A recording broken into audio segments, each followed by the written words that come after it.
വീഡിയോയിലേക്ക് എല്ലാവർക്കും സ്വാഗതം. വീഡിയോ വേറെ ഒന്നുമല്ല, നമ്മൾ ജാസ്മിൻ്റെ ഫാമിലിയും റസ്മിൻ്റെ ഫാമിലിയാണ് അകത്തോട്ട് വന്നത്. അപ്പോൾ അകത്തോട്ട് വന്നു വലിയൊരു പാവയൊക്കെ ആയിട്ടാണ് വരുന്നത്. അപ്സര കൊടുത്തെന്നൊക്കെയാണ് പറയുന്നത്. അപ്പം ആ പാവയായിട്ട് വരുന്നു, മാലയിട്ട് കൊടുക്കുന്നു. അതിന് ഈ മാല ഇനി ഇറങ്ങുന്നവരെ ഈ മാല കഴുത്തി കാണണമെന്ന് പറയുന്നു. ഇതിപ്പം അത് കഴിഞ്ഞിട്ട് പേര് ഒന്നിച്ചിട്ട് സംസാരിക്കുന്നുണ്ട്. അതിനിടയ്ക്ക് അടുത്ത അതായത് CBI അന്വേഷണം ഉണ്ടായിരുന്നു. അപ്പോൾ CBI വരുന്നു. CBI ആരാണ് മനസ്സിലായി കാണാറ്. നേരെ വരുന്നു, അകത്ത് കയറുന്നു. കയറി കഴിഞ്ഞിട്ട് നേരെ ഫസ്റ്റ് മാല ഊരുന്നു. അങ്ങനെ ആള് ദിമ്മി കരയുന്നുണ്ട്. കരയാൻ ആളെ പഠിപ്പിക്കേണ്ട കാര്യമൊന്നുമില്ല. ഒരാളുടെ കരച്ചിലിൽ നമുക്ക് ഒരിക്കലും സന്തോഷിക്കാൻ പാടില്ല. പക്ഷേ ഇത് സത്യം പറഞ്ഞാൽ കരയുന്ന കാണുമ്പോൾ ദേഷ്യം തന്നെയാണ് വരുന്നത്. ആളിരുന്ന് മൂങ്ങി കരയുന്നുണ്ട്. അത് കഴിയുമ്പോഴത്തേക്കും ഫോട്ടോ എടുക്കുന്നു. അങ്ങനെ ഫോട്ടോ എടുക്കുമ്പോൾ അടിക്കുന്ന ഡയലോഗുണ്ട്. ലപ്പു പറയുന്നുണ്ട്. ലപ്പു പറയുന്നതെന്ന് വെച്ചാൽ വേറെ ഒന്നുമല്ല. അതേപോലെ ജാസ്മിൻ്റെ ബാപ്പ പറയുന്നുണ്ട്, നിനക്ക് എന്നെ അത്തേനെ ഓർത്താൽ പോരെ, ഉമ്മേനെ ഓർത്താൽ പോരെ, അഫ്സലിനെ ഓർത്താൽ പോരെ എന്നവരെ ചോദിക്കുന്നുണ്ട്. അതിനിപ്പോൾ അനിയൻ്റെ കാര്യം ചോദിക്കുന്നുണ്ട്. അങ്ങനെ ചോദിച്ചു കഴിഞ്ഞ് എല്ലാം ഫോട്ടോയൊക്കെ എടുത്തുകൊണ്ട് പോകുന്നുണ്ട്. അപ്പോഴത്തേക്ക് എടുത്തതായി ഉമ്മയായിട്ടൊരു സംഭാഷണത്തിൽ സംസാരിച്ചുകൊണ്ടിരിക്കുന്ന ടൈമിന് അപ്പം ഉമ്മ ചോദിക്കുന്നുണ്ട്, ഞങ്ങളെയൊക്കെ ഓർത്താൽ പോലെ നീ രീതിയിൽ ചോദിച്ചപ്പോഴത്തേക്ക് എടുത്തവായി ജാസ്മിൻ പറയാം, നിങ്ങളൊക്കെ പുറത്തല്ലേ എന്ന്. ഈ പറഞ്ഞ ഗബ്രി എവിടെയാണ്? ഗബ്രി പുറത്തല്ലേ? ഈ ജാസ്മിൻ 10-70 ദിവസമായിട്ട് വീട്ടുകാരെ വിട്ടല്ലേ ഇവിടെ നിൽക്കുന്നത്. അവരുടെ ഫോട്ടോ അല്ലേ അവിടെ ഉള്ളത്.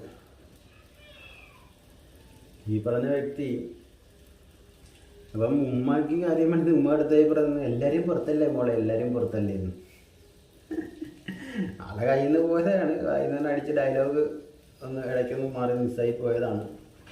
എന്നിട്ട് ഈ പറഞ്ഞ ജിൻ്റെ ഒറ്റയ്ക്കല്ല കളിക്കുന്നത്. ഈ പുള്ളിക്കാരി എന്ത് പറഞ്ഞാലും എന്നെ ഒറ്റപ്പെടുത്തുന്നു, എന്നെ ടാർഗറ്റ് ചെയ്യുന്നു, എന്നെ അതുണ്ടാക്കുന്നു ഇതുണ്ടാക്കുന്നു. ഇതൊക്കെ അറിഞ്ഞുകൊണ്ടല്ലേ അകത്തോട്ട് വന്നത്. പിന്നെ അല്ലാതെ വീട്ടിലിരുന്നാൽ പോരായിരുന്നു. ഈ പറഞ്ഞ ജിൻ്റെ എന്തൊക്കെയാണ് അവിടെ കാണിക്കുന്നത്. ഇന്നലെ എന്തോ ഫുഡിൻ്റെ കാര്യത്തിന് ഫുഡ് വെച്ച ഫുഡ് ഓരോ മനുഷ്യന് കൊടുത്തില്ല. മനസ്സിലായില്ലേ? ഇതൊക്കെ അറിഞ്ഞുകൊണ്ടല്ലേ വന്നത്. ഇത് സത്യം പറഞ്ഞാൽ പിന്നെ എനിക്ക് ഒരു കൺഫ്യൂഷൻ വന്ന് വേറെ ഒന്നുമല്ല. അഫ്സൽ വന്നു, അഫ്സൽ കൊണ്ടാക്കി എന്നൊക്കെ അപ്പോൾ പറയുന്നു. അഫ്സലിൻ്റെ അന്വേഷണം പറയാമെന്ന് വയ്യാതിരുന്ന അഫ്സലാണ് കൊണ്ടാക്കി എന്നൊക്കെ പറയുന്നുണ്ട്. എന്താ പറയുക, സത്യമാണോന്നും അറിയത്തൊന്നുമില്ല. ഇതെന്തോ കുട്ടി കണക്കിയൊക്കെ വരുമ്പോൾ ഫുള്ള് ഡ്രാമയുടെ ഡ്രാമ അങ്ങനെ പറയാൻ പറ്റുള്ളൂ. ഈ പറഞ്ഞ ജാസ്മിൻ്റെ അവരെ പറ്റി ഒരു സപ്പോർട്ട് ഞാൻ വീഡിയോ ചെയ്തായിരുന്നു. വെച്ചാൽ വേറെ ഒന്നുമല്ല, മോളെ കാണിക്കുന്നതിൻ്റെ പുള്ളിക്കാരൻ ആ ഫാമിലിയാണ് കേട്ടോണ്ടിരിക്കുന്നത്. ഇപ്പോൾ ഇവർ കയറി ഇറങ്ങിക്കഴിഞ്ഞപ്പോൾ കുട്ടും പട്ടിച്ച് കേൾക്കാൻ തുടങ്ങിയിട്ടുണ്ട്. വേറെ ഒന്നുമല്ല, കുറച്ചൊക്കെ ഒരു ഇതായിരുന്നു അതിനകത്ത്, കുറച്ച് ഓവറായി എന്നൊക്കെ തോന്നി. എന്തോ ഇവർക്ക് മാത്രം പ്രത്യേക പരിഗണനയൊക്കെ അത് ജാസ്മിൻ്റെ വായിൽ നിന്ന് പോയിട്ടുണ്ട് കേട്ടോ. അത് എപ്പിസോഡിൽ തന്നെ കാണിച്ചിട്ടുണ്ട്. ജാസ്മിൻ പറയുന്നുണ്ട്, റസ്മിന് നമ്മുടെ ഫാമിലി വന്നപ്പോഴായിരുന്നല്ലേ ഫുള്ള് ഇതെന്നൊക്കെ. അപ്പം ഞാൻ ആ വീഡിയോ ഒന്ന് വെക്കാം. ആ വീഡിയോ ഒന്ന് കണ്ടു നോക്ക്.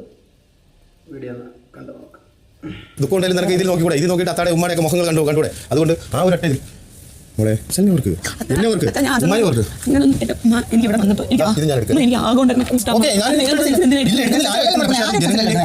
അത്രേ ഉള്ളൂ. അത്രയ്ക്ക് ഉമ്മയ്ക്ക് ഒന്നുമില്ല.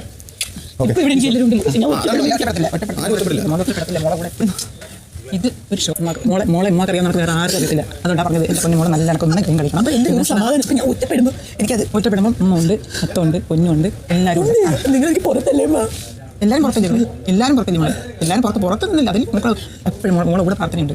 മോളെ പ്രാർത്ഥന എപ്പോഴും മോളെ പിന്നെ മോളെ വിഷമിക്കുന്നത് മോളെ നല്ലതിന് വേണ്ടി നല്ലതിന് വേണ്ടിയിട്ടാണ് എനിക്കറിയാം. ബിക്കോസ് ജാസ്മിൻ്റെ ഉപ്പയാണ് എനിക്ക് ഷോറൂമിൽ വെക്കണം. ഷോറൂം ഓപ്പൺ ആക്കി തരണം. വീഡിയോ ഉണ്ടല്ലേ, അതിനകത്ത് തന്നെ പറയുന്നുണ്ട്, അഫ്സലിനെ ഓർത്താൽ പോരെ, അഫ്സലാണ് ഉണ്ടാക്കിയത്. ആയിട്ട് എന്തെങ്കിലുമൊക്കെ ആയിട്ട് അഫ്സൽ ഉണ്ടാക്കി അഫ്സൽ വിളിച്ചുകൊണ്ട് പോവുക, എന്തെങ്കിലുമൊക്കെ ചെയ്യട്ടെ. അപ്പം ഉള്ളൊരു ഡ്രാമയാണെന്ന് തോന്നുന്നുണ്ട്. എല്ലാവരും പറഞ്ഞ് പിടിച്ചൊക്കെ അകത്തോട്ടൊക്കെ കയറിയതാണെന്ന് തോന്നുന്നുണ്ട്. അപ്പോൾ പെട്ട് നാണം കെട്ട് കൊടുത്ത് മാറിക്കൊണ്ടിരിക്കുന്ന ഗബ്രിയുള്ളൂ. അന്തരാ പുള്ളിക്കാരൻ വെളിയിൽ പോയതല്ല, വെളിയിലെടുത്ത് ഇട്ടതാണ്. ഈ ഫാമിലി വരുന്ന വെളിയിലെടുത്ത് ഇട്ടതാണ്. അതൊക്കെ മനസ്സിലാവും. പുള്ളി വെളിയിൽ പോയി.